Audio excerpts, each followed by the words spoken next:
Saudações a todos, nossos votos de muita paz. Sejam todos muito bem-vindos a mais uma sexta-feira, em que vamos dar continuidade ao estudo que estamos fazendo do livro Memórias de um Suicida. Estamos num ponto muito envolvente, porque é justamente quando aquele Camilo e outros tantos, que estavam junto a ele em condições melhores que os outros que permaneceriam na ala do Hospital Maria de Nazaré, alguns até com necessidade de encarnações imediatas, porque não havia mais como alcançar um estado de melhoria, tal a situação deplorável que se encontravam, e eles já tinham chegado num ponto, Camilo e esses demais, tinham chegado num ponto em que não precisavam mais dos cuidados para, se fosse encarnado, para o corpo físico, Então lá para o corpo perispiritual. Essa parte que atendeu com cirurgias, com cuidados, eles já estavam restabelecidos desta parte. O que mais agora machucava, porque acalmando ali o processo físico, o processo moral ganha mais campo. Não é mais a dor, não podemos falar físico, porque não é corpo físico, Não é mais a dor do corpo perispiritual, digamos assim, Mas sempre entendendo que essa dor do corpo perispiritual é um reflexo do corpo físico, Daquilo que foi feito no corpo físico. Então, mas sanadas essas dificuldades maiores do corpo perispiritual, eles estavam em condições, não precisavam mais desses cuidados do hospital e iam mudar de ala. E foi dito a eles que eles visitariam a terra querida em Portugal. Então eles estavam saindo dali muito esperançosos, e a última colocação que foi feita, agora ide repousar, e que o Mestre Divino vos conceda inspirações. Retomando então, na manhã seguinte, mudamos de residência. Joel conduziu-nos a um pavilhão anexado ao hospital, espécie de albergue, onde se hospedavam os recém-desligados da grande instituição, engrinaldado de rosas trepadeiras e todo orlado de ciprestes esguios, recordando paisagens clássicas da velha Índia, tão querida e celebrada pela pleiade de mestres a que nos víamos ligados. Chamavam-lhe pavilhão indiano, ou ainda mansão das rosas. Todavia as névoas amortalhavam de nostalgias também a esse recanto plácido, envolvendo em seu eterno sudário branco. Bem-estar indefinível visitava-nos a alma nesta manhã encantadora.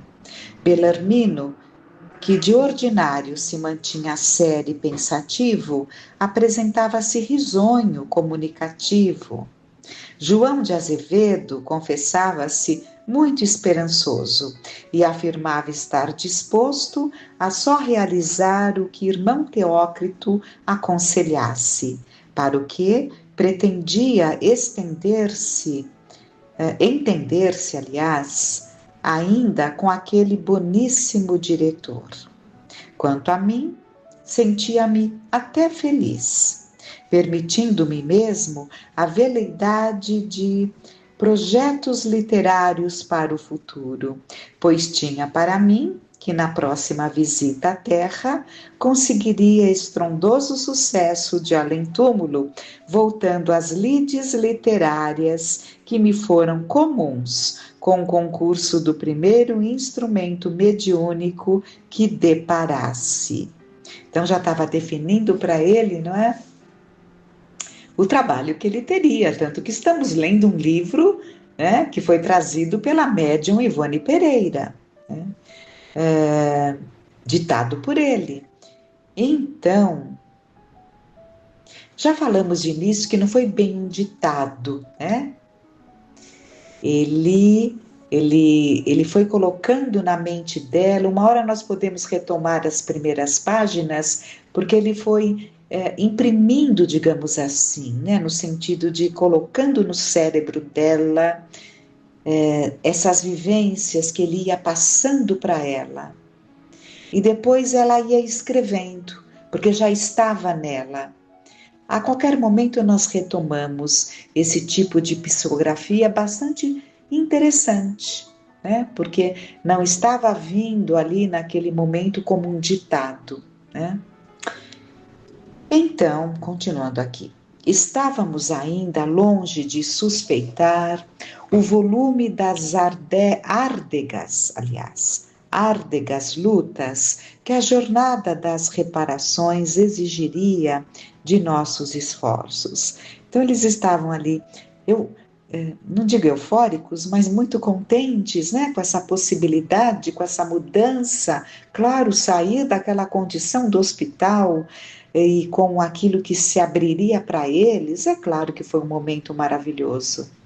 Mas o Camilo está dizendo que eles estavam longe de alcançar o que lhes esperava, né?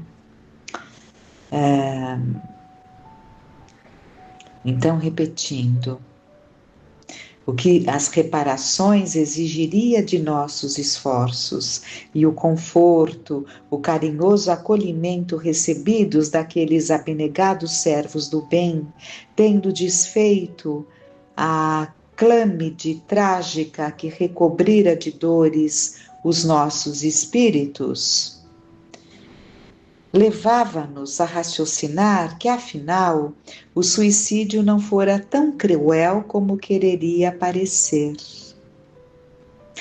Então, eles estavam exagerando ali nas esperanças, não é?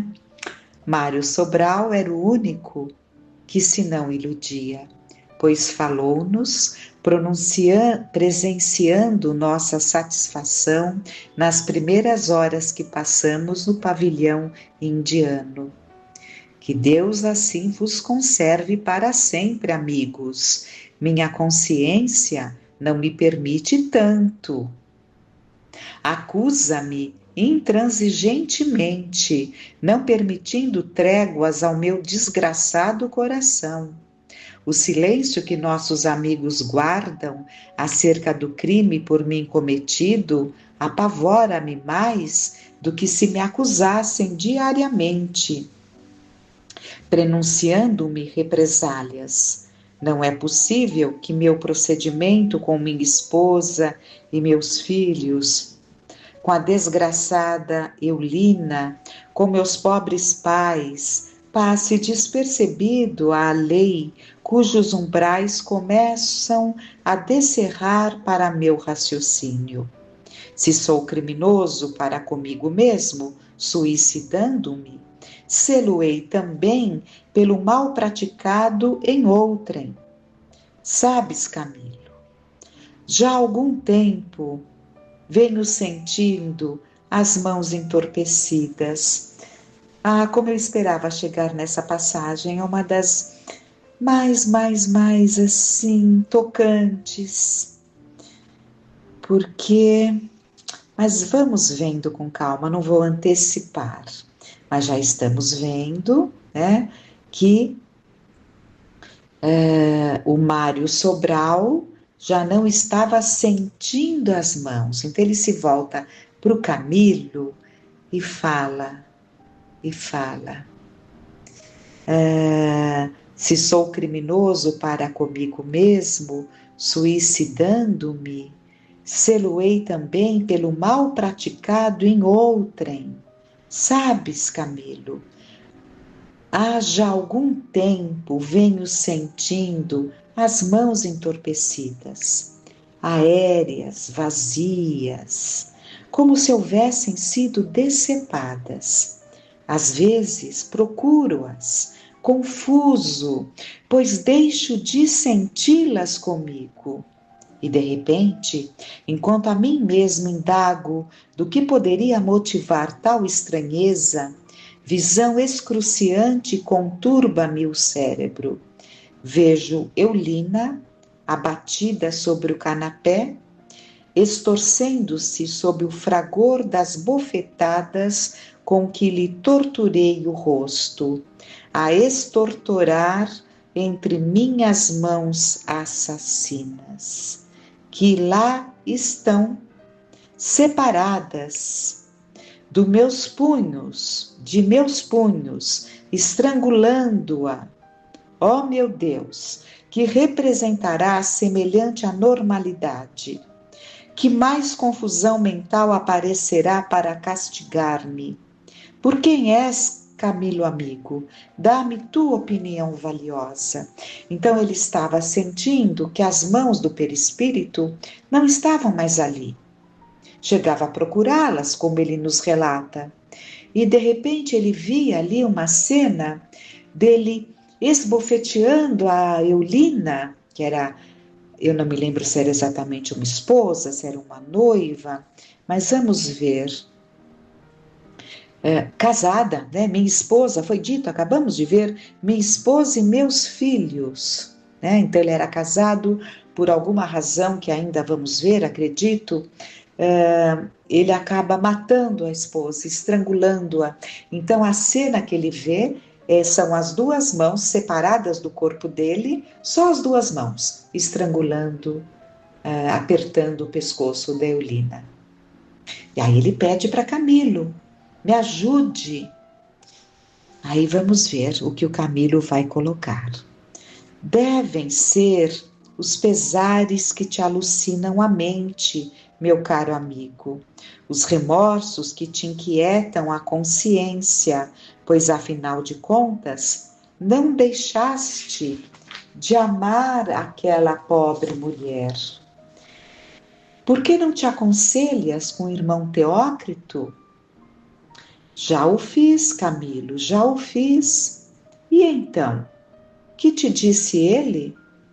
Aconselhou-me a confiar na providência divina, que jamais abandona qualquer criatura que lhe suplique assistência, a resignar-me com o irremediável da situação por mim mesmo criada e a revigorar-me na fé para corrigi-la. Incitou-me à oração constante, ao esforço para estabelecer corrente magnética simpática em súplicas a Maria, para que me socorra, esclareça, console, preparando-me intimamente para o futuro, pois não existe outro recurso a meu alcance a não ser este no momento. Pois faze-o. Se ele a isso te aconselhou, é que somente daí virá o de que necessitas. Tenho feito, Camilo, tenho feito, insistiu excitado e sofredor. Mas quanto mais o tento e ao fervor consagro-me, mais me certifico ser essa visão um prenúncio do futuro.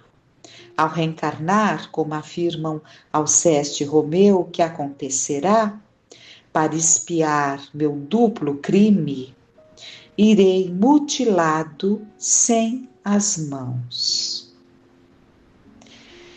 Para expiar,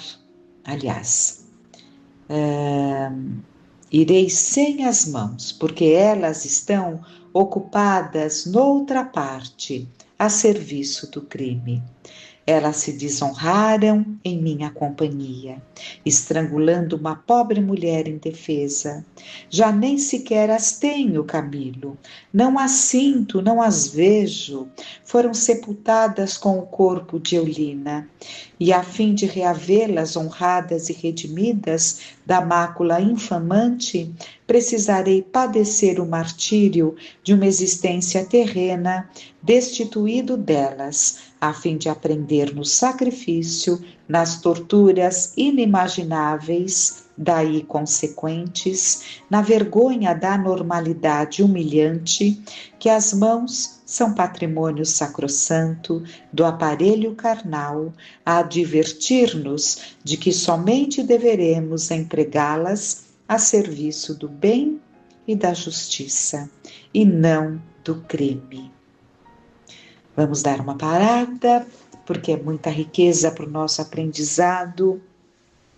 Então, como vimos, ele cometeu 2 crimes, o homicídio e o suicídio, né? Já depreendemos daí que foram aqueles crimes praticados por amor, que chamamos de amor, mas não é amor.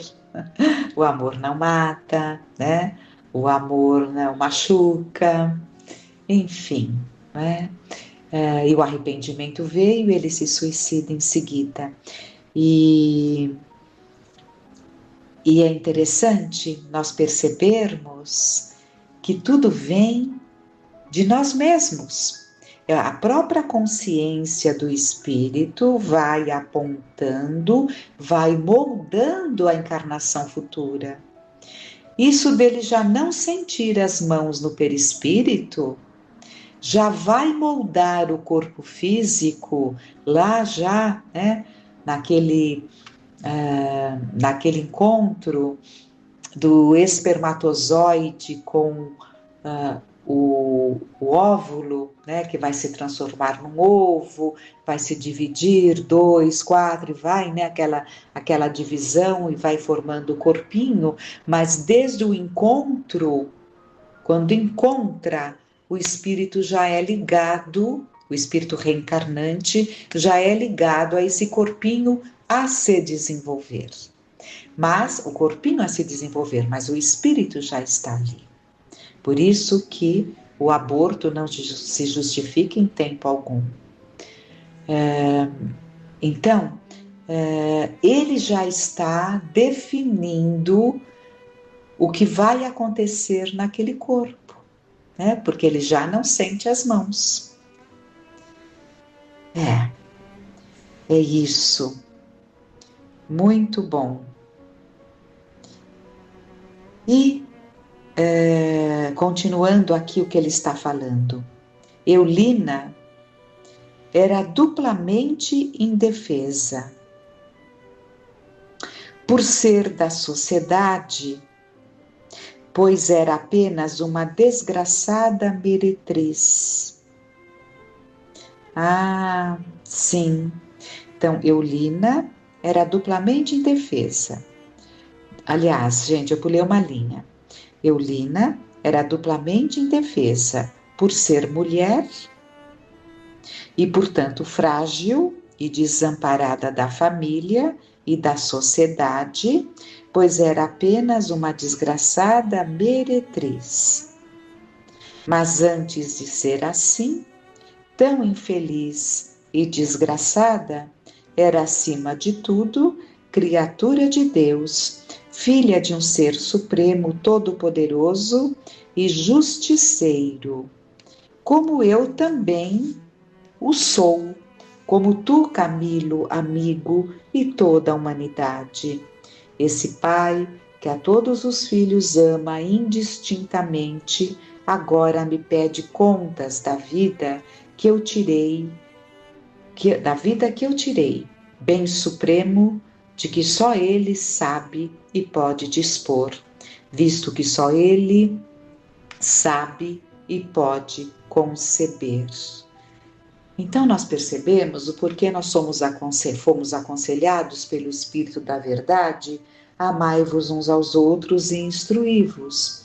A gente percebe que a instrução, o conhecimento, o desenvolvimento da intelectualidade pode sim nos levar para um caminho de um desvio, onde cometeremos muita crueldade com a nossa capacidade de raciocínio, inteligência, a inteligência mal usada, como se diz.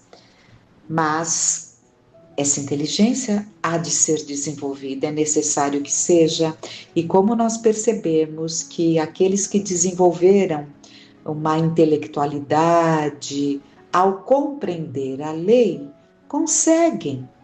Por quê?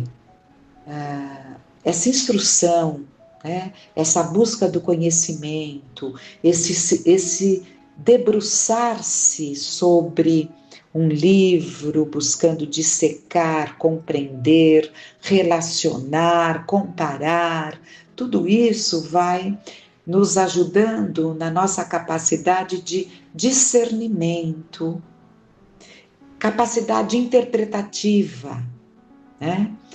E isso auxilia muito, é o que o Mário Sobral está fazendo.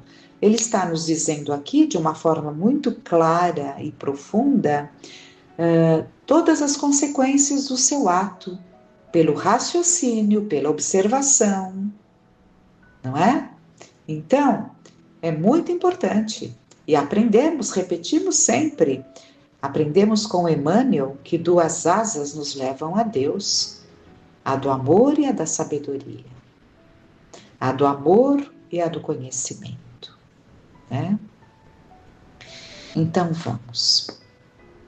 Continuando então, o Mário Sobral falando. O direito de filha do Criador Supremo ninguém poderia arrebatar a Eulina, a ela, coitada, que nenhum outro direito possuía naquele mundo de abjeções, nem mesmo de viver, pois que eu não quis que ela continuasse a viver, e por isso matei-a.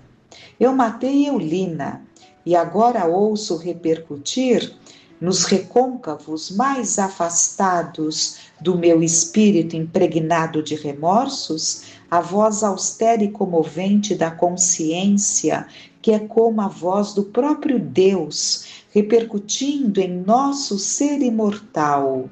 Caim, Caim, que fizeste de teu irmão? Ó Camilo, Camilo, meu amigo, quando estrangulei Eulina, eu me esqueci de que também ela era filha de Deus, que também possuía sagrados direitos concedidos por esse Pai misericordioso e justo. E agora as lágrimas correram em borbotões, interceptando-lhe a palavra, e nuvem comovedora recobriu de tristeza o ar sereno da mansão das rosas. Aliás, a satisfação que visitara nosso íntimo naquela manhã originara-se tão somente do fato de havermos causado alegrias a Teócrito com o progresso conquistado durante aqueles 3 anos de internação. Confirmando aqui na página anterior, nós vimos que ele tinha filhos, né? Não é possível que meu procedimento com minha esposa e meus filhos, com a desgraçada Eulina, com meus pobres pais. Então vamos entender. Ele tinha a esposa, ele tinha filhos, ele tinha pais, mas ele tinha uma situação com a Eulina, não é? Com a Eulina, que era, como ele diz, a meretriz, não é? Muito bom, muito bom. Então vejam como temos que entender. O suicídio alcança a muitos. Isso de falarmos é tão comum. Eu sou dono da minha vida. Eu faço dela o que eu quiser. Ah, meu Deus, que inverdade! Ninguém é dono da própria vida. Dono da própria vida seria aquele que não estivesse conectado com ninguém, que não tivesse ninguém conectado a ele, né? Como dono da própria vida, se nós devemos tudo ao outro, especialmente aos que estão junto a nós e junto a nós retornaram, combinando de aqui estarmos, na formação dessa constelação familiar, na formação desse núcleo de parentela, nesse núcleo de amizades que permanecem por uma vida, ou pelo menos por um grande período da vida. Então, é tudo combinado, nada é por acaso. Então, que dizer? Eu não preciso de ninguém, eu sou dono da minha vida. Vamos parar e pensar. Aquele pão que nos alimentamos pela manhã, aquele café que colocamos na xícara, quantos não se movimentaram? Desde lá do preparo da terra, quantos não se movimentaram para que isso se desse, até chegar ali na nossa mesa? Olha, por isso que é bom desenvolvermos a nossa intelectualidade, porque é esse discernimento, essa capacidade que esses estudos vão nos dando, e todos percebemos isso. O Espiritismo é uma doutrina enriquecedora, porque ele nos obriga a raciocinar, a pesquisar, a não nos contentarmos com pouco, né? Mas continuemos. Carlos e Roberto de Canalejas prontificaram-se a acompanhar-nos na visita de instrução sugerida pelo experiente diretor do departamento hospitalar. Opináramos por iniciá-la justamente da torre de vigia, que, qual fortaleza invencível, em plena região bárbara do invisível, defendia um posto avançado de vigilância contra investidas nocivas de múltiplos gêneros, visto que até as emanações mentais inferiores, provindas do exterior, eram ali combatidas como das piores invasões a se temerem.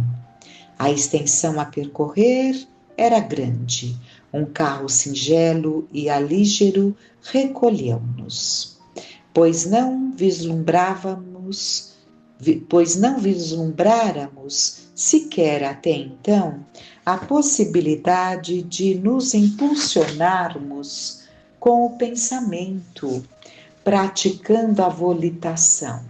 Então, eles eram espíritos ainda tão densamente ligados à materialidade, digamos, né? Que nem pensar ainda em volitação. Se fossem volitar, seriam levados, mas não volitando por si próprios, né? A certa altura da viagem, quando já bem distanciados do pavilhão indiano, respondendo a certa confidência de Mário Sobral, ouvimos que Roberto dizia: o desânimo é mau conselheiro, amigo Sobral. Será de bom aviso meditares serenamente no alvitre fornecido pela experiência de irmão Teócrito. Aparentemente é um conselho trivial e inexpressivo, mas fica sabendo que encerra a sabedoria profunda e representa a chave áurea com que descerrarás barreiras que se te afiguram existir nas estradas para a reabilitação.